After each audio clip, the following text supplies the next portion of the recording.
Good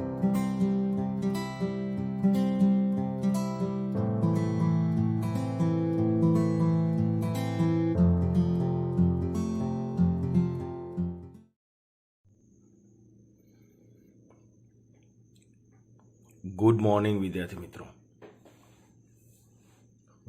આપણો topic છે LC oscillations, LC દોલનો.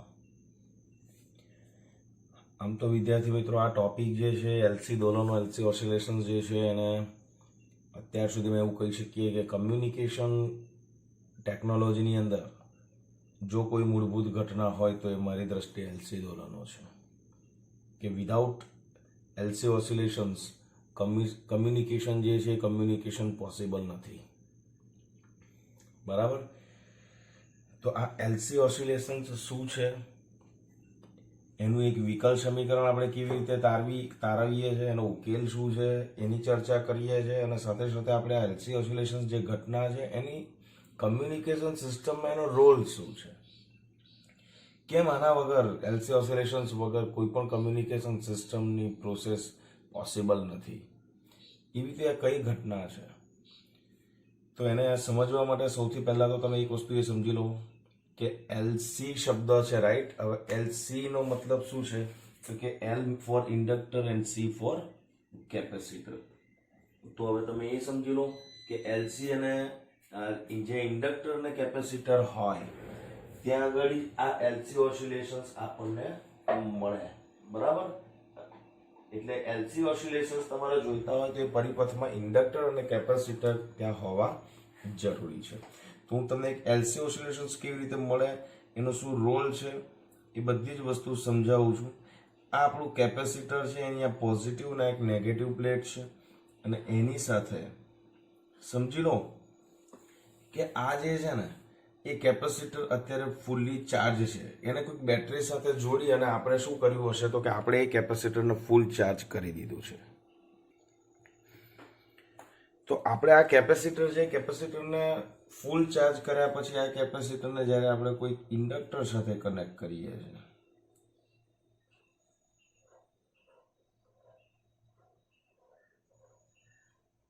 આ આપણું ઇન્ડક્ટર છે ને આ આપણું કેપેસિટર છે. હવે સમજો કે પ્રારંભમાં કેપેસિટર જે છે ફૂલ્લી ચાર્જ છે, વિદ્યુત ભારિત છે, અને આવા કેપેસિટરને આપણે ઇન્ડક્ટર સાથે જોડીએ છીએ. તો એલસી ઓસિલેશન્સ કેવી રીતે જનરેટ થાય, ધારી લઈએ છીએ કે t = 0 સમયે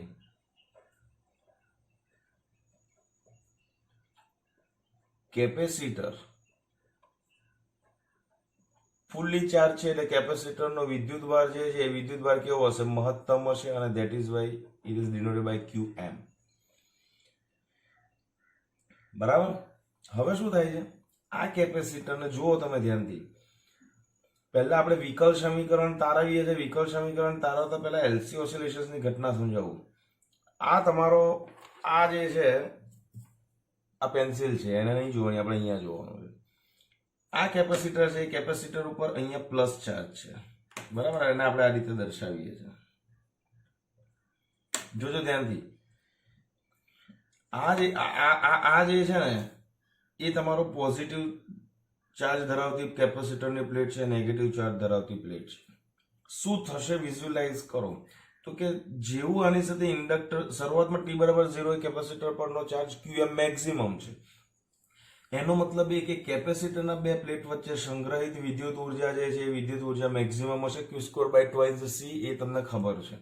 હવે જેવું આપણે એને ઇન્ડક્ટર સાથે જોડીએ છીએ એટલે કેપેસિટરની આ પ્લસ ચાર્જ ધરાવતી પ્લેટ છે એમાંથી વિદ્યુતભાર આ રીતે ગતિ કરી અને પ્રવાહનું નિર્માણ કરવાનો પ્રયત્ન કરશે. તો એ વખતે આ જે કેપેસિટર અહીંયા જે છે ને એ પ્રવાહનું નિર્માણ થાય છે. સાંભળજો ધ્યાનથી. કેપેસિટરની આ પ્લેટ પરનો ચાર્જ પ્લસ ચાર્જ જ્યારે અહીંયાથી આ મારફતે ઇન્ડક્ટર થકી આવે છે ત્યારે ઇન્ડક્ટરમાંથી પ્રવાહનું નિર્માણ થાય. તમે એ પણ ભણી ગયા છો કે કેપેસિટરની જે બે પ્લેટ છે એના ઉપરની વિદ્યુત ઉર્જા આપણે જોઈતી હોય તો ધેટ ઇઝ Q²/2c થી મળે છે.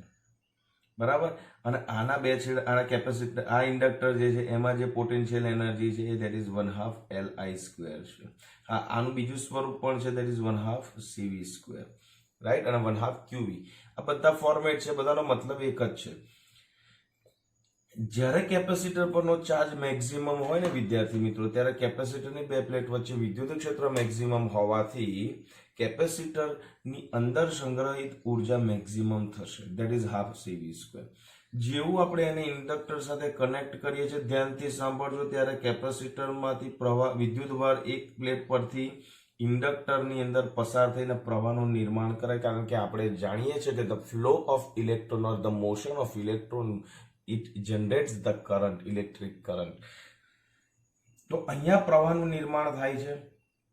તો જેમ જેમ સમય પસાર થશે ને વિદ્યાર્થી મિત્રો, એમ કેપેસિટરની પ્લેટ પરનો વિદ્યુતભાર ઘટતો જશે, અને એ ઘટશે એટલે I વધતો જશે, અને ઇન્ડક્ટરમાંથી પસાર થતો પ્રવાહ વધતો જશે, તો ઇન્ડક્ટર જે છે એની અંદર સંગ્રહિત ચુંબકીય સ્થિતિ ઉર્જા વધતી જશે.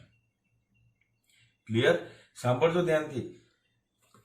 આ જે કેપેસિટરની પ્લેટ છે, પહેલા હું આખું LC ઓસિલેશન સમજાવી દઉં છું, પછી એના મેથેમેટિકલ સ્ટેપ તો બહુ ઇઝી છે, એમાં તમારે કઈ ટેન્શન લેવાની જરૂર નથી. તો તમે 2 વાર લખશો અને સમજીને લખશો એટલે તમને પ્રેક્ટિસ પણ થઈ જશે. મેઇન હું તમને ઓસિલેશન્સની જે પ્રોસેસ છે એ સમજાવવા જઈ રહ્યો છું. કેપેસિટર જ્યારે ફૂલ્લી ચાર્જ હોય ત્યારે જ્યારે એને ઇન્ડક્ટર સાથે કનેક્ટ કરીશું, ત્યારે એ વિદ્યુતભાર જે છે ગતિ કરીને પ્રવાહનું નિર્માણ કરશે, અને કેપેસિટરની પ્લેટ પરથી ચાર્જ ઓછો થશે, કારણ કે ત્યાંથી નીકળી અને ઇન્ડક્ટરમાંથી પસાર થઈને પ્રવાહનું નિર્માણ કરે છે. તો કેપેસિટર જે છે ને, એ કેપેસિટર પરનો ચાર્જ ઘટે તો એની અંદર સંગ્રહિત કેપેસિટરની સ્થિતિ ઉર્જા ઘટે. તો એ ઉર્જા ગઈ ક્યાં? તો ઉર્જા સંરક્ષણનો નિયમ તો એવું કહે છે જ આપણને કે ઉર્જાનું એક સ્વરૂપમાંથી બીજા સ્વરૂપમાં રૂપાંતરણ જ શક્ય છે, ડિસ્ટ્રોય, નાશ કે ઉત્સર્જન શક્ય નથી. તો અહીંયાથી જેમ જેમ ચાર્જ ઓછો થતો જાય, એમ અહીંયાથી હાફ CV² ઓછું થતું જાય, અને Q²/2C ઓછું થતું જાય, એટલે કે વિદ્યુત ઉર્જા ઓછી થતી જાય. પણ એને પરિણામે I વધતો જાય તો ઇન્ડક્ટર છે, ઇન્ડક્ટરના અંદરના વિસ્તારમાં એના ચુંબકીય ક્ષેત્ર સાથે સંકળાયેલી ચુંબકીય સ્થિતિ ઉર્જા વધતી જશે. યાદ રાખજો, આફ્ટર T/4 જેટલા સમયગાળા પછીની પરિસ્થિતિ બતાવું છું. ઇફ T, એ ખબર છે તમને, T=T/4, કેપિટલ T આવર્તકાળ છે. કેપિટલ T/4 જેટલા સમયગાળા પછી શું પરિસ્થિતિ હશે? તો કે કેપેસિટર પરનો ચાર્જ 0 થઈ જશે, અને I જે છે I મેક્સ થઈ જશે. તો આની જે પોટેન્શિયલ એનર્જી છે કેપેસિટરની એ 0 થઈ જશે, અને ઇન્ડક્ટર જે છે એની મેક્સિમમ થઈ જશે. ક્લિયર? ક્યારે? T/4 જેટલા સમયગાળા પછી. T/4 એટલે એ સમયગાળો બતાવું તમને. T/4 એટલે એ સમયગાળો તમારે જોવો હોય તો આને T/4 સમયગાળો કહીએ છીએ. This is T/4. This is 3/2, this is 3T/4, અને this is T. આ આપણને સમય છે, અને this is T=0. તો T/4 જેટલા સમયગાળાએ શું થાય છે? T/4 જેટલા સમયગાળાએ શું થાય છે? કેપેસિટર બધો ચાર્જ ગુમાવી દેશે, એટલે સંપૂર્ણ ડિસ્ચાર્જ થઈ જશે. ધેટ મીન્સ કે એની ટોટલ જે વિદ્યુત સ્થિતિ ઉર્જા હતી, બધી જ વિદ્યુત સ્થિતિ ઉર્જાનું ચુંબકીય સ્થિતિ ઉર્જામાં રૂપાંતરણ થઈ ગયું.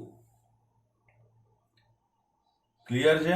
અને T/4 જેટલા સમયગાળાની વાત કરું છું, તો 0 અને T/4 ની વચ્ચેના સમયગાળામાં પોટેન્શિયલ વિદ્યુત સ્થિતિ ઉર્જા 0 નહીં હોય, ચુંબકીય સ્થિતિ ઉર્જા 0 નહીં હોય. કયા? T=0 થી T/4 ની વચ્ચેના સમયગાળામાં. પણ T/4 માં શું થશે? કેપેસિટર બધી ઉર્જા ગુમાવી દેશે, ઇન્ડક્ટરને બધી ઉર્જા આપી દેશે. ક્લિયર? આફ્ટર T=T/2 જોવો, T/2 શું થશે?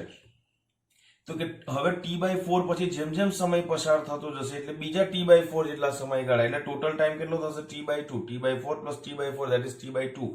તો આ T/4 એ આ કન્ડિશન છે. હવે બીજા T/4 જેટલા સમયગાળા પછી, એટલે કે આ ફેઝમાં, આ સમયગાળામાં શું થશે ખબર છે? કેપેસિટર જે છે ને પાછો પોતાનો ચાર્જ એ અહીંથી ગતિ કરીને આવે છે, બધી વિદ્યુત ઉર્જા ચુંબકીય ઉર્જામાં રૂપાંતરણ થઈ ગઈ. હવે શું થશે? હવે આ ચુંબકીય ઉર્જા છે એનું વિદ્યુત ઉર્જામાં રૂપાંતરણ થશે. એટલે T/4 જેટલા સમયગાળાએ જો આકૃતિ બતાવું ને તમને, તો કેપેસિટરની આ બે પ્લેટ હતી ને, આ ઇન્ડક્ટર હતો, બરાબર? હવે આની ટોટલ, આના પર કોઈ ચાર્જ જ નહીં આવે, આના પર કોઈ ચાર્જ નહીં હોય, અને એ વખતે જે નિર્માણ પામતો પ્રવાહ છે ને, ધેટ ઇઝ Im હશે. એટલે અહીંયા યુએમ જે છે એ તમારી મેક્સિમમ થઈ જશે અને અહીંયા આ જે ઇલેક્ટ્રિકલ જે છે ઇલેક્ટ્રિકલ યુઈ ધેટ ઇઝ ઇક્વલ ટુ કેટલી થઈ જશે 0 થઈ જશે. ક્લિયર? આ પરિસ્થિતિ ક્લિયર થઈ. આ કયા સમયગાળા પછીની પરિસ્થિતિ છે?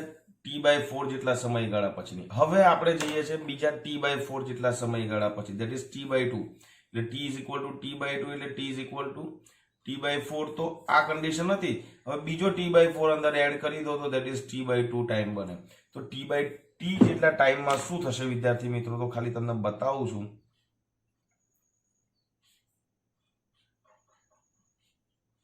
અહીંથી જે વિદ્યુતભાર આવડીને આને જે પ્રવાહનું નિર્માણ કર્યું હતું વિદ્યાર્થી મિત્રો, જે પ્રવાહનું નિર્માણ કર્યું હતું, તો અહીંયાથી જે ચાર્જ જે છે ને એ ચાર્જ ગયો તો એ ચાર્જ ધીરે ધીરે અહીંયા ડેવલપ થતો જશે T/2 જેટલા સમયગાળા. T/4 થી T/2 સમયગાળાની વચ્ચે આ પ્રોસેસ થઈ રહી છે. એટલે અહીંયા જે ચાર્જ આવી ગયો હતો બધો એ ચાર્જ પાછો હવે કે અહીંયાથી પ્લસ નીકળ્યો હતો ને, કયો નીકળ્યો હતો? પ્લસ નીકળ્યો હતો. તો એ પ્લસ નીકળીને અહીંયા ક્યાં જશે? આ પ્લેટ પર ડેવલપ થશે. ધેટ ઇઝ અહીંયા પ્લસ આવશે તો અહીંયા બાય ડિફોલ્ટ કયો આવશે? માઇનસ ચાર્જ ડેવલપ થઈ જશે. તો આફ્ટર T/2 જેટલા ટાઈમ પછીની પરિસ્થિતિ બતાવું તો અહીંયા જે આ જે એનર્જી છે એ 0 થઈ જશે અને અહીંયા જે યુઈ જે છે એ તમારું કેવું થઈ જશે? વિદ્યુત સ્થિતિ ઉર્જા મેક્સિમમ થઈ જશે. પણ યાદ રાખો આ વખતે polarity plate polarity gets interchange, અથવા તો ગુજરાતીમાં એને કહીએ તો પ્લેટની જે પોલારિટી છે, ધ્રુવીયતા છે, એ એક્સચેન્જ થઈ ગઈ છે. આ પહેલા પ્લસ હતી, હવે આ પ્લસ થઈ ગઈ. પ્લેટની પોલારિટી બદલાય છે. હવે વિઝ્યુલાઇઝ કરો આ T0 થી T/4 આ કયો ફેઝ છે? 0 થી T/4. આ કયો ફેઝ છે? T/4 થી T/2. હવે ત્રીજો ફેઝ લઈ લો વિદ્યાર્થી મિત્રો, T/2 થી 3T/4 આ સમયગાળા. હવે પોલારિટી ચેન્જ થઈ ગઈ તો હવે પ્રવાહનું નિર્માણ જે છે વિદ્યાર્થી મિત્રો એ આવું થશે. આ પ્લસ થઈ ગઈ, આ માઇનસ હતી, રાઈટ? હવે પ્રવાહ આમ વહેશે તો પ્રવાહની ડિરેક્શન બદલાઈ ગઈ અને ધેટ ઇઝ વાય તમે જુઓ આ જે છે પ્રવાહની એક દિશા, આ પ્રવાહની બીજી દિશા, તો અહીંથી ગ્રાફ નીચે તરફ લઈ આવ્યા. તો હવે આ પ્લેટની પોલારિટી હજુ તો અડધું જ આવર્તન પૂરું થયું છે. હવે T/2 થી 3T/4 દરમિયાન શું થશે? કેપેસિટરની પ્લેટ પરનો ચાર્જ ઘટતો જશે અને પ્રવાહ વધતો જશે. તો એક સમય એવો આવશે કે આ જે છે that is UM gets maximum અને UE is equal to 0 થઈ જશે. ક્યારે? 3T/4 જેટલા સમયગાળાએ. પણ આ ડિરેક્શનમાં. તો જેમ આ હતું ને એ હવે આ આવ્યું. ક્લિયર?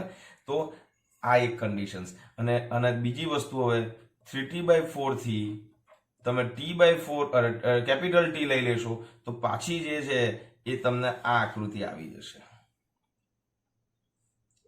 ધેટ મીન્સ કે એ જે છે એ તમારું આ થઈ ગયું, રાઈટ? તો હવે તમે જુઓ ધ્યાનથી. હવે જે હું સમજાવું છું તે એક આવર્તકાળ દરમિયાન શું પરિસ્થિતિનું નિર્માણ થયું? તો કે એક આવર્તકાળ દરમિયાન શું થયું? તો કે કેપેસિટરની પ્લેટ પરનો તમામ વિદ્યુતભાર ઇન્ડક્ટર થકી કેપેસિટરની બીજી પ્લેટ પર જાય અને T/2 જેટલા સમયગાળામાં, અને બીજા T/2 જેટલા સમયગાળામાં એ જ ચાર્જ પાછો એની ઓપોઝિટ ડિરેક્શનમાં ગતિ કરીને પાછી ઓરિજિનલ કન્ડિશન પાછી લઈ આવે. તો આ આકૃતિમાંથી આ આકૃતિ, આ આકૃતિમાંથી આ આકૃતિ, આ આકૃતિમાંથી અહીંયા આ સ્ટેજમાંથી એ પાછો અહીંયા આવે અને અહીંથી એ સાયકલ પૂરું થયું, રાઈટ? અહીંથી આપણે આ કન્ડિશનમાં ગયા, અહીંથી આપણે આ કન્ડિશનમાં ગયા, અહીંથી આપણે આ કન્ડિશનમાં ગયા અને આમની વચ્ચે 3T/4 થી T/4 ની અંદર તમે કન્ડિશન્સ તમે લેશો એ પાછો આવશે. ધેટ મીન્સ કે શું થયું? ધ્યાનથી જોજો કે કેપિટલ T જેટલા સમયગાળા દરમિયાન શું કર્યું? તો કે કેપેસિટરની આ પ્લેટ પરનો વિદ્યુતભાર અહીંયાથી ગતિ કરીને અહીંયા આવ્યો, અહીંથી ગતિ કરીને પાછો અહીંયા આવ્યો. તો કેપેસિટરની પ્લેટ પરનો વિદ્યુતભાર ઇન્ડક્ટર થકી વાયા ઇન્ડક્ટર બીજી પ્લેટ ઉપર જાય અને બીજી પ્લેટ પરથી વિદ્યુતભાર પાછો ઇન્ડક્ટર થકી કેપેસિટરની પોતાની સ્થિતિમાં પાછું ફરે. તો આ સમગ્ર પ્રક્રિયામાં જ્યાં સુધી આખી સિસ્ટમ એટલે કે કેપેસિટર પોતાની મૂળ સ્થિતિમાં પાછું ફરે ત્યાં સુધી આ વસ્તુનું શું થાય છે, પુનરાવર્તન થયા કરે છે. એટલે એવું પણ કહી શકાય કે અહીંયાથી જ્યારે આ પરિસ્થિતિનું નિર્માણ થાય ને ત્યારે કેપેસિટર વિદ્યુત વિભારિત થાય એટલે કે ડિસ્ચાર્જ થાય. પછી શું થાય તો કે અહીંયાથી પાછું એ ચાર્જ થાય ને જ્યારે ફૂલ્લી ચાર્જ થઈ જશે ત્યારે પોલારિટી ગેટ્સ છે ઇન્ટરચેન્જ, અને પોલારિટી ચેન્જ થાય ત્યારે ઓપોઝિટ ડિરેક્શનમાં પાછો પ્રવાહનું નિર્માણ થઈને કેપેસિટર ફરી ડિસ્ચાર્જ થાય અને બદલાયેલી દિશામાં પાછું એ ચાર્જ થાય. તો આ સમગ્ર પ્રક્રિયા થયા કરે. એમાં થાય છે શું તો જો ધ્યાનથી આખી પ્રક્રિયામાં થાય છે શું, કેપેસિટર ની પ્લેટ પરનો વિદ્યુતભાર ઇન્ડક્ટર થકી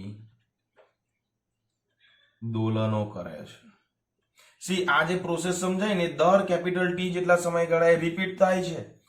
કેપેસિટરની પ્લેટ પરનો વિદ્યુતભાર ઇન્ડક્ટર થઈ ગઈ. જો એ પ્લેટ પરનો ચાર્જ ડાયરેક્ટ અહીંથી અહીંયા અહીંયાથી અહીંયા ઇન્ટરચેન્જ નહીં થતું, ઇન્ડક્ટર થકી ઇન્ટરચેન્જ થાય છે. એટલે લખું છું કે કેપેસિટરની પ્લેટ પરનો વિદ્યુતભાર ઇન્ડક્ટર થકી દોલનો કરે છે. આ ઘટનાને એલસી દોલનો કહેવામાં આવે છે.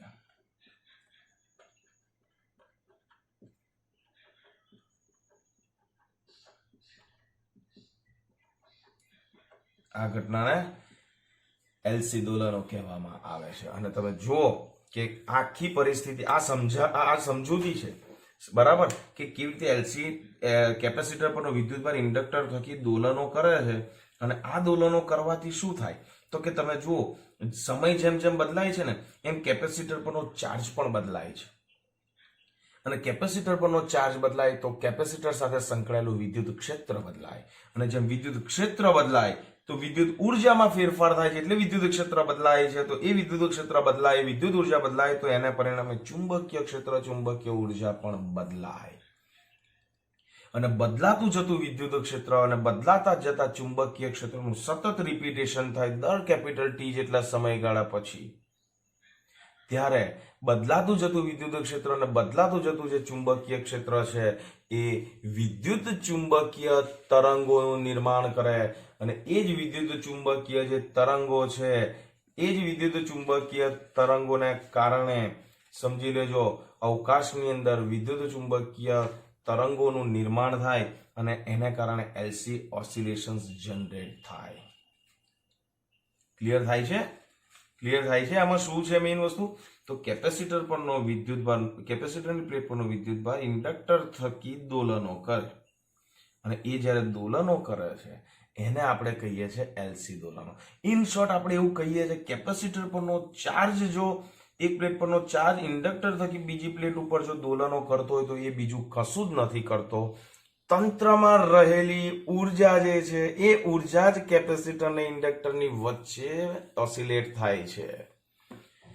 વિદ્યુતભાર દોલનો કરે છે એટલે બીજું કંઈ નહીં, Q²/2C અને I નું નિર્માણ કરે છે એટલે ½ Li². તો કેપેસિટરો પરનો પ્લેટ પરનો વિદ્યુતભાર દોલનો કરે છે એટલે એવું સમજી લેજો કે વિદ્યુત ઉર્જા અને ચુંબકીય ઉર્જા જ દોલનો કરે છે. અને પરિણામે એને આપણે કહીએ છીએ એલસી ઓસિલેશન્સ, એલસી દોલનો. અને આ જ એલસી દોલનો એ વિદ્યુત ચુંબકીય તરંગોનું, વિદ્યુત ચુંબકીય ક્ષેત્રનું નિર્માણ કરે છે. તો જોઈ લઈએ કે કેપેસિટર પરનો ચાર્જ કેવી રીતે બદલાય છે અને પ્રવાહ કેવી રીતે બદલાય છે. હવે એક વસ્તુ ક્લિયર છે કે આવર્તીય વિધેય સાથે બદલાય છે, હકીકત છે. સમયના જુદા જુદા અંતરાલમાં આપણે T/4 ના અંતરાલમાં બધી વસ્તુ સમજ્યા. તો આ તો આપણો સાઇન કે કોસ આવર્તીય વિધેય છે. તો આપણે એવું માનીએ છીએ કે કેપેસિટર પરનો વિદ્યુતભાર અને પરિણામે નિર્માણ પામતો વિદ્યુત પ્રવાહ પણ આપણા આવર્તીય વિધેય અનુસાર બદલાતા હોવા જોઈએ. લેટ અસ સી કે આપણે એને જોઈએ, ચેક કરીએ કે ખરેખર આવર્તીય વિધેય અનુસાર બદલાય છે. એ જ આપણે પ્રૂવ કરવા જઈ રહ્યા છે. બરાબર, એ જ મેથેમેટિકલ સ્ટેપ્સ હવે આપણે જોઈએ છે. તો આ એલસી ઓસિલેશન્સની સંકલ્પના હતી. એક્ઝામની અંદર આ ડિટેલમાં લખવાનું કદાચ ન પૂછે તો ટૂંકમાં તમારે આખી સેન્ટેન્સથી તમારે તમારું કામ કમ્પ્લીટ કરવાનું છે. પણ મેઇન જે છે એલસી ઓસિલેશન્સ, એલસી પરિપથનું વિકલ સમીકરણ અને ઉકેલ. તો હવે ચાલો એ મેથેમેટિકલ પોર્શન પણ આપણે કમ્પ્લીટ કરી લઈએ.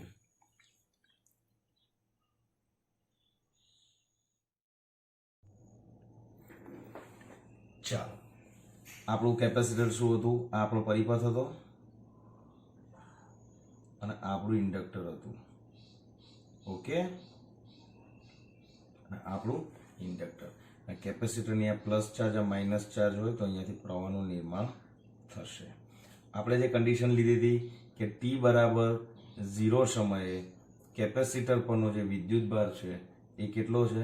ધેટ ઇઝ QM મેક્સિમમ હતો. બરાબર. હવે જુઓ તમે ધ્યાનથી કે કેપેસિટરની બે પ્લેટ વચ્ચેનો પોટેન્શિયલ ડિફરન્સ કેટલો છે? That is Q/C. કિર્ચોફનો બીજો નિયમ લાગુ પાડીએ છીએ આપણે. કિર્ચોફનો બીજો નિયમ.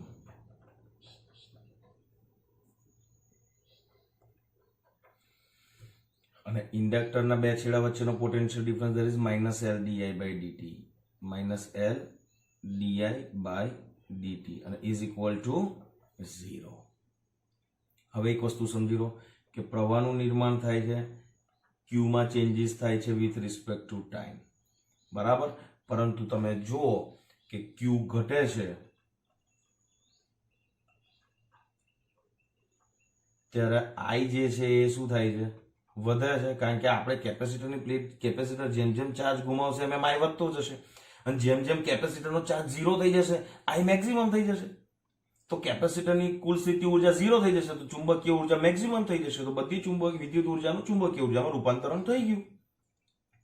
તો ક્યુ ઘટે છે ત્યારે આઈ વધે છે અને એટલા માટે આપણું જે આઈ જે છે એની અંદર ઋણ નિશાની આવશે. રાઈટ. એટલે અહીંયા આપણે લખી દઈશું જેને લીધે ઋણ નિશાની લીધી છે. હવે I is equal two minus dq/dt થાય. રાઈટ. તો અહીંયા હું I ની જગ્યાએ dq/dt મૂકીશ તો d2q/dt² થઈ જશે અને માઇનસ માઇનસ પ્લસ થઈ જશે. That means q/c minus L d/dt of di/dt minus, તો માઇનસ માઇનસ પ્લસ થશે તો q/c plus L d2q/dt² is equal to 0. ક્યુ વડે એલ વડે ભાગી આને હું એલ વડે ભાગી નાખું છું વિદ્યાર્થી મિત્રો, તો આપણને મળશે d². ઓકે, મેં અહીંયા કેપિટલ ક્યુ લઈ લીધું છે. That I have taken small Q. Right. So it's a d²q/dt² plus q/LC is equal to 0. અને વિદ્યાર્થી મિત્રો આ જે છે એ આપણા વિદ્યુત ભારનું વિકલ સમીકરણ છે. બરાબર. તો આ જે છે એને આપણે બ્લોક કરીએ છીએ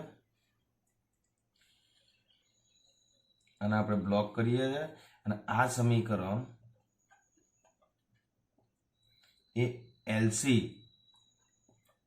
પરિપથમાં વિદ્યુત ભાર ક્યુ નું વિકલ સમીકરણ છે. હવે યાદ રાખજો આ એક્ઝેક્ટલી ઇક્વેશન આપણું દોલનોના સમીકરણની અંદર ધોરણ 11 માં જે દોલનો ભણ્યા સરળ આવર્ત ગતિ એમાં વિકલ સમીકરણ આપણને મળ્યું હતું d2x/dt² plus ω²x is equal to 0. તો અહીંયા ω² કોની સાથે સરખાવાય? તો અહીંયા આ સમીકરણ જે છે આ સમીકરણની પ્રાકૃતિક કોણીય આવૃત્તિ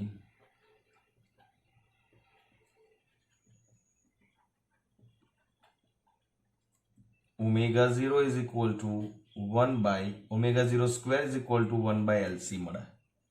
અને માટે ω0 છે વર્ગમૂળમાં લઈશું તો અંડર રૂટ મળશે એલસી. તો આ એલસી દોલનોની પણ કોણીય આવૃત્તિ કેટલી મળી આપણને? આ જ મળી.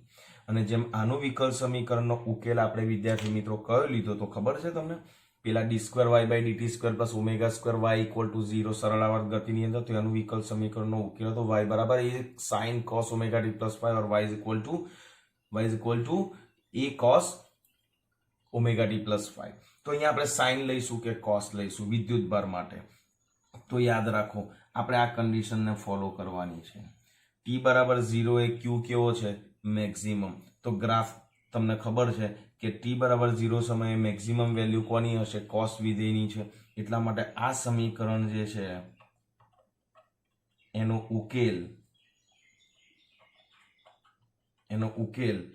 q જે છે ને વિદ્યાર્થી મિત્રો ઇઝ ઇક્વલ ટુ આવશે દેટ ઇઝ qm cos કૌંસમાં ઓમેગા t પ્લસ 5.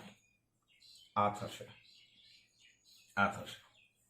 ક્લિયર થાય છે? હવે t બરાબર 0 એ તમે સમજો કે t બરાબર 0 એ q is equal two qm હોય,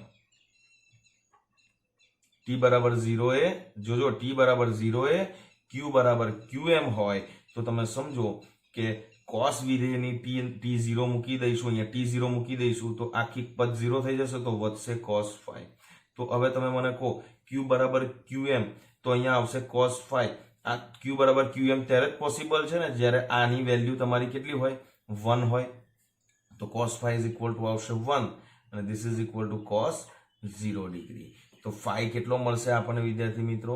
0 ડિગ્રી. તો phi અહીંયા 0 મૂકીશું તો આપણને q મળશે that is qm cos omega t. એ જ ઓમેગા આ આપણી કોણીય આવૃત્તિ છે. એ કોણીય આવૃત્તિ ઓમેગા 0 લેવી હોય તો તમે એને અહીંયા ઓમેગા 0 પણ લઈ શકશો, બરાબર. પણ અહીંયા q ઇઝ ઇક્વલ ટુ આપણને મળ્યું qm cos ઓમેગા t. હવે તમે જુઓ કેપેસિટર પરનો ચાર્જ જે છે એ t બરાબર 0 cos 0 1 t0 મૂકો તો cos 0 1 cos 0 1 તો q બરાબર qm આવી ગયું આપણી કન્ડિશન. આ ઓકે. હવે તમે જુઓ આ સૂત્ર શું દર્શાવે છે કે કેપેસિટર પરનો વિદ્યુત ભાર cos વિધેય અનુસાર આવર્તીય રીતે બદલાય છે. હવે આનું વિકલન કરો તો આપણને શું મળશે? I is equal two minus dq/dt. આ તો આપણું ઇક્વેશન છે જ. કઈ ગયું આ રહ્યું. તો હવે તમે જુઓ minus d/dt of qm cos omega t. હવે cos નું વિકલન તમને ખબર છે દેટ ઇઝ માઇનસ સાઇન, તો માઇનસ માઇનસ પ્લસ થઈ જ જવાનું છે. તો qm as it is t નો સહગુણક ઓમેગા અને cos નું થશે sin ઓમેગા t. અને ધીસ ક્વોન્ટિટી છે qm ઇન્ટુ ઓમેગા છે ઇઝ ઇક્વલ ટુ im. તો આપણું ઇક્વેશન બને I is equal two im sin omega t. હવે તમે જુઓ આની કળા ઓમેગા t, આની કળા π/2 જેટલો ડિફરન્સ છે. આ cos છે, આ sin છે, એટલે કળા તફાવત કેટલો આવ્યો તમારો? π/2 નો આવ્યો. એનો મતલબ શું સમજવાનું કે જ્યારે આ 0 હશે ને ત્યારે મેક્સિમમ હશે અને આ મેક્સિમમ હશે ત્યારે 0 થશે. અને જુઓ જેમ q આવર્તીય રીતે cos વિધેય અનુસાર બદલાય તો અહીંયા પ્રવાહ જે છે પરિણામે ઇન્ડક્ટરમાંથી પસાર થતો પ્રવાહ ઇન્ડક્ટરમાંથી પસાર થતો પ્રવાહ પણ સાઇન વિધેય અનુસાર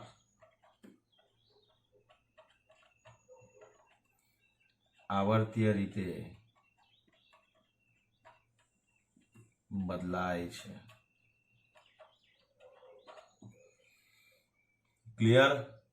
ક્લિયર. તો આ તમારું એ પ્રૂફ થઈ ગયું કે કેપેસિટર પરનો ચાર્જ આવર્તીય રીતે બદલાય તો ઇન્ડક્ટરમાંથી પસાર થતો પ્રવાહ પણ આવર્તીય રીતે બદલાય. તો એનો મતલબ એ કે આમ આવર્તીય રીતે બદલાતા જતા વિદ્યુત ભાર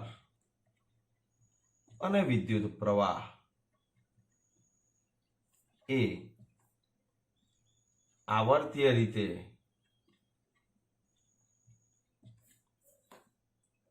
અહીંયા લખું છું આવર્તીય રીતે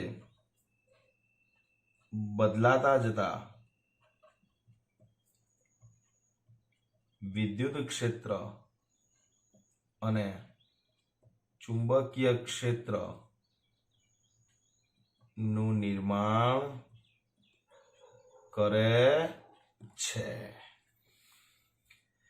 ક્લિયર?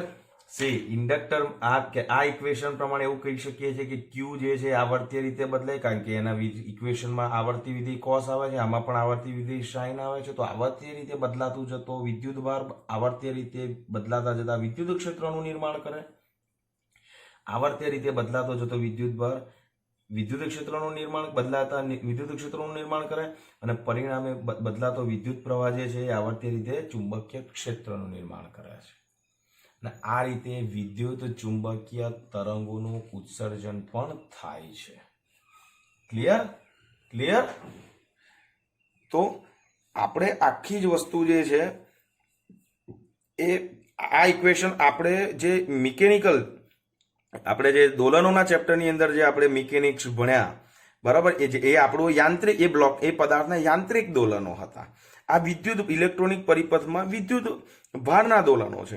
તો આવા યાંત્રિક દોલનોને કારણે જે યાંત્રિક રાશિ છે અને આ વિદ્યુત ભારને કારણે જે વિદ્યુત રાશિ છે એની સરખામણી આપણે કરવા જઈ રહ્યા છે એ ખાસ સમજો, કારણ કે એની અંદર MCQ તમારા બહુ પૂછી શકાય એમ છે.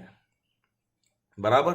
ચાલો, તો આને પોઝ કરીને પહેલા લખી લેજો. આ જે છે તમને પૂછાય છે ક્વેશ્ચનની રીતે પૂછાય કે LC પરિપથમાં વિદ્યુત ભારના પરિપથનું વિદ્યુત ભારનું વિકલ સમીકરણ તારવો. તો આ વિકલ સમીકરણ આ એનો ઉકેલ, અને ઉકેલ પરથી તમને એવું પણ પૂછાય કે બદલાતો કેવી રીતે વિદ્યુત ચુંબકીય તરંગો જનરેટ થાય છે. તો એ તમારે પછી આ રીતે આ મેથેમેટિકલથી સમજાવવાનું કે આમ આવર્તીય રીતે બદલાતા જતા વિદ્યુત ભાર ને વિદ્યુત ભાર પ્રવાહ એ આવર્તીય રીતે બદલાતા જતા વિદ્યુત ક્ષેત્ર અને વિદ્યુત ચુંબકીય ક્ષેત્રનું નિર્માણ કરે છે અને પરિણામે એ અવકાશની અંદર વિદ્યુત ચુંબકીય ક્ષેત્રો અથવા તો વિદ્યુત ચુંબકીય તરંગોનું નિર્માણ કરે છે. બરાબર? આ લખવાનું છે. તો હવે આપણે એ જોઈએ છે કે યાંત્રિક દોલનો અને વિદ્યુત ભારના દોલનો વચ્ચેની સામ્યતા શું છે અને એમની વચ્ચે કઈ ભૌતિક રાશિ યાંત્રિક દોલનોમાં કઈ યાંત્રિક ભૌતિક રાશિ કઈ વિદ્યુત રાશિને સમતુલ્ય છે એની આપણે ચર્ચા કરીએ છીએ. બરાબર? તો ચાલો જોઈ લઈએ.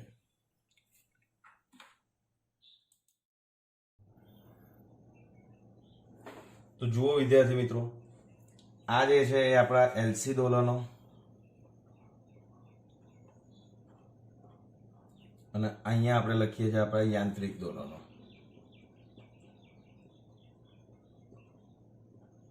બરાબર?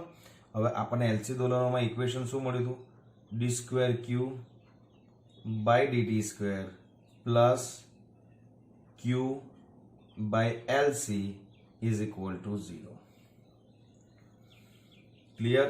જ્યારે સ્પ્રિંગના દોલનો આપણે ભણ્યા, આપણને એ ઇક્વેશન જે મળ્યું એ કયું મળ્યું હતું એ તમને યાદ આવતું હોય તો તમે જુઓ તો કે d2x by dt2 plus ω02 x is equal to 0, અને અહીંયા આપણને ω0 જે મળ્યું હતું that is equal to k by m under route.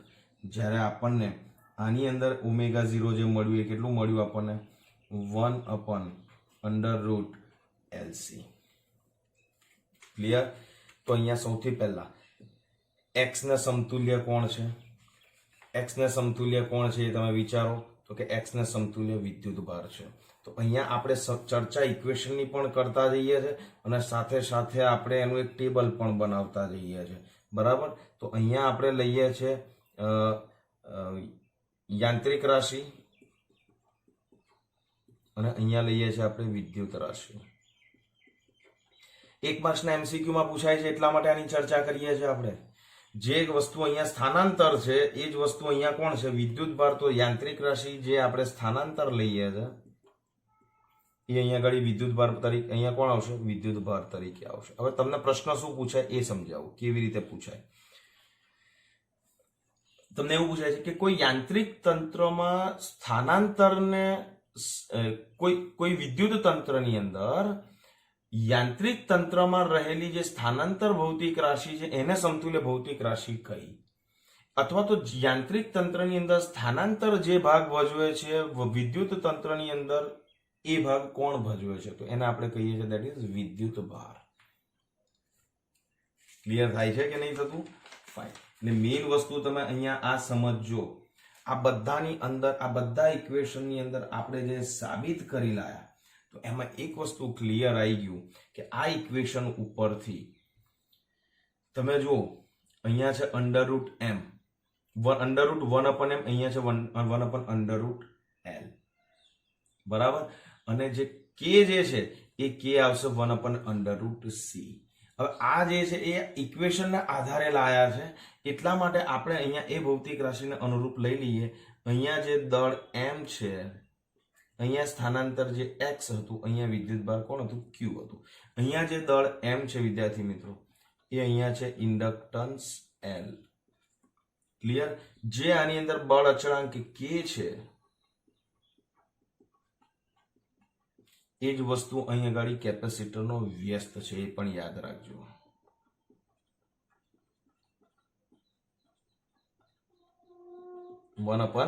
C, બરાબર. બીજી વસ્તુ, અહીંયા જે ઉર્જા આપણને તમને યાદ હોય તો આ યાંત્રિક આ એલસી દોલન, આ એલસી દોલનોની અંદર આપણે વિદ્યુત ઉર્જા અને સ્થિતિ ઉર્જા લઈએ છીએ, ધેટ ઇઝ q²/2c, બરાબર. અને પ્લસ ચુંબકીય સ્થિતિ ઉર્જા 1/2Li². ક્લિયર છે ને? ક્લિયર છે ને? તો એ જ વસ્તુ અહીંયા પણ લાગી શકાય, એ જ વસ્તુ યાંત્રિક ઉર્જામાં પણ લાગી શકાય. તો યાંત્રિક ઉર્જાની અંદર અહીંયા 1/2 એઝ ઇટ ઇઝ કોન્સ્ટન્ટ હોય, q ની જગ્યાએ આપણે કોણ લેવાનું છે? x. તો અહીંયા આવશે x². અને 1/c ઇઝ ઇક્વલ ટુ કોણ છે? k. તો અહીંયા આવશે 1/2kx². આવી ગયું 1/2kx². તમને યાદ હોય તો સ્પ્રિંગમાં સંગ્રહિત સ્થિતિ ઉર્જા અને એ કાઇનેટિક એનર્જીમાં કન્વર્ટ થતું હતું, તો અહીંયા આવશે that is 1/2. What is in L for? That is m. અને બીજું આવશે v². તો અહીંયા જુઓ v કોને સમતુલ્ય આવ્યો? I ને સમતુલ્ય આવ્યો. તો અહીંયા જે છે એ વેગ v is equal two dx/dt હતું. તો અહીંયા એ વિદ્યુત પ્રવાહ I is equal two dq/dt થાય છે. ક્લિયર થાય છે? આ રીતે એનું સમતુલ્ય તમારે દરેક વસ્તુ શોધવાની છે.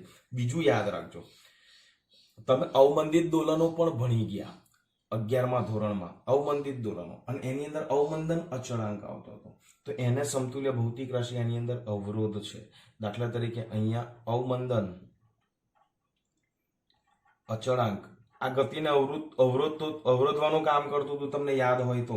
તો અહીંયા પ્રવાહને અવરોધવાનું કામ કોણ કરે છે? તો કે એ અવરોધ કેપિટલ R કરે છે. ક્લિયર થાય છે ને? ક્લિયર થાય છે ને? બસ આટલી વસ્તુ તમારે કામ કરવાની. તમે યાદ બી કરો કે આની અંદર છે ને f આવર્તીય આપણે અવમંદિત દોલનો સમય જેમ જેમ પસાર થાય એમ પોતાની ઉર્જા ગુમાવે છે, એટલે મંદ પડે છે. તો આપણે એક બાહ્ય બળ લગાવતા હતા, પણ બાહ્ય બળ પણ આવર્તીય રીતે લગાવતા હતા, એટલે બાહ્ય આવર્તક બળ લગાવતા હતા. તો અહીંયા પણ વોલ્ટેજને આપણે આવર્તક બળ લાગે જ છે વોલ્ટેજના ફોર્મેટની અંદર, બરાબર. તો આટલી વસ્તુ તમારે ખાસ સમજવાની છે. એટલે હું તો એલસી દોલનો માટે તમને હવે એટલું કહીશ કે કેપેસિટરની પ્લેટ પરનો જે વિદ્યુત ભાર છે, તમે એલસી દોલનોમાં દોલન કરતો જે વિદ્યુત ભાર છે એ વિદ્યુત ભાર આપણો સમયને અનુરૂપ ઘટે છે ને પ્રવાહમાં નિર્માણ થાય છે. એટલે હું તો એલસી પરિપથના એલસી દોલનોની વ્યાખ્યા આવી રીતે કરી શકું કે એલસી પરિપથમાં આ તમે પણ લખી શકશો કે એલસી પરિપથમાં વિદ્યુત ભાર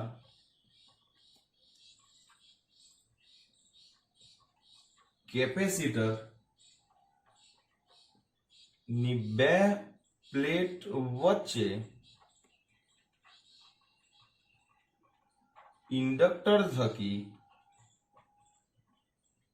દોલનો કરે છે. આ ઘટનાને એલસી દોલનો કહે છે. આ એલસી દોલનો છે, બરાબર. અને અવરોધના કારણે તો એની ઉર્જા સમય અનુસાર ઘટશે જ, એટલે એમાં આપણે કંઈ કરવાનું નથી. તો યાદ રાખો, એલસી દોલનો જે છે, એલસી ઓસિલેશન્સ છે, એની અંદર તમારા જે ક્વેશ્ચન છે, ક્વેશ્ચનમાં પહેલો ક્વેશ્ચન તમને એવું પૂછી શકે કે એલસી પરિપથમાં વિદ્યુતભારનું વિકલ સમીકરણ મેળવો. તો એ મેં તમને કહી દીધું, d2 q by dt square plus q by LC = 0 સુધી તારવવાનું. તમને એનો ઉકેલ જણાવવાનો કે તો ઉકેલ પણ મેં તમને કહી દીધું, અને ઉકેલ પછી પણ તમારે જે લખવાનું છે એ પણ મેં તમને કહી દીધું, બરાબર.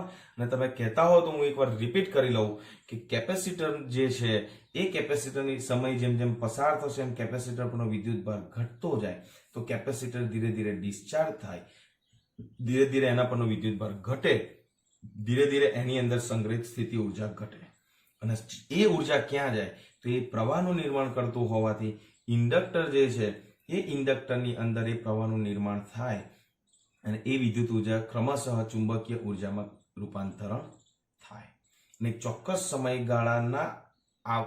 સમયગાળે પોતાની ગતિનું એ શું કરે છે, પુનરાવર્તન કરે છે. અને એ પુનરાવર્તન કરે ત્યારે બદલાતા જતા ચુંબકીય ક્ષેત્ર, બદલાતા જતા વિદ્યુત ક્ષેત્રને કારણે વિદ્યુત ચુંબકીય તરંગોનું નિર્માણ થાય છે. અને એ જ વિદ્યુત ચુંબકીય તરંગો આપણે કમ્યુનિકેશન સિસ્ટમની અંદર યુઝ કરીએ છીએ. રેડિયોના સિગ્નલો, વિડીયોના સિગ્નલો, ટેલિવિઝનના સિગ્નલો, મોબાઈલના સિગ્નલો, રડારના સિગ્નલો, બધા સિગ્નલો કરીએ છીએ, પણ એ સિગ્નલો એટલે બીજું કંઈ નહીં, ઇટ્સ અ ઇલેક્ટ્રોમેગ્નેટિક વેવ્સ, વિદ્યુત ચુંબકીય તરંગો. એટલે સમજી લો કે જે જગ્યાએ કમ્યુનિકેશન ઇલેક્ટ્રોમેગ્નેટિક વેવ્સ થ્રુ થાય ત્યાં એલસી દોલનો એટલે કે એલસી પરિપથો ત્યાં હોય અને હોય જ. કોઈ પણ મોબાઈલ ટાવર હોય કે કોઈ પણ ટીવીના સિગ્નલ કે રેડિયોના સિગ્નલનું ટ્રાન્સમીટર હોય વિદ્યાર્થી મિત્રો, તો ત્યાં આગળ એલસી પરિપથ યુઝ થાય અને થાય જ. કારણ કે મેં તમને આગળ પણ અનુનાદ ભણાવી દીધું છે કે અનુનાદ વગર તો કમ્યુનિકેશન શક્ય નથી, અને અનુનાદ માટે એલ અને સી પરિપથમાં હાજર રહેવું જરૂરી છે. જો આ બધું કોરિલેટ કરું છું તમારી સાથે, આ બધા ટોપિકને જે ભણી ગયા ને એકબીજા સાથે કોરિલેટ કરું છું. ક્લિયર થઈ ગયું? તો આ એલસી ઓસિલેશન્સ તમને ટેક્સ્ટ બુકની અંદર પેજ નંબર 255 ઉપર બધું જ આપેલું છે. જસ્ટ એને એકવાર રીડ કરી લેજો, અને નોટ્સ તો આપણી આની અંદરથી પણ તમે બનાવશો, otherwise you can use the reference book also. Okay, so take care, stay safe, stay connected with your family, and don't forget two share and subscribe the channel. જય શ્રી કૃષ્ણ.